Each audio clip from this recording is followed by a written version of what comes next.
సనాతన ధర్మాన్ని నిలబెట్టిన మహాపురుషుడు.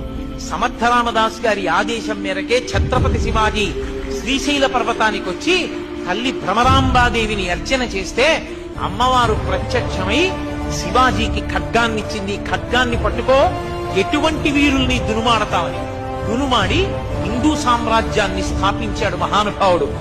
ఈ దేశ చరిత్రని మలుపు తిప్పినటువంటి శివాజీ, ఆయన సామ్రాజ్య స్థాపన శ్రీశైలంలో ఉన్న భ్రమరాంబాదేవి ఇచ్చినటువంటి ఖడ్గం వల్ల సనాతన ధర్మాన్ని నిలబెట్టిన మహాపురుషుడు. సమర్థరామదాస్ గారి ఆదేశం మేరకే ఛత్రపతి శివాజీ శ్రీశైల పర్వతానికి వచ్చి తల్లి భ్రమరాంబాదేవిని అర్చన చేస్తే అమ్మవారు ప్రత్యక్షమై శివాజీకి ఖడ్గాన్నిచ్చింది. ఖడ్గాన్ని పట్టుకో, ఎటువంటి వీరుల్ని దునుమాడతామని దునుమాడి హిందూ సామ్రాజ్యాన్ని స్థాపించాడు మహానుభావుడు.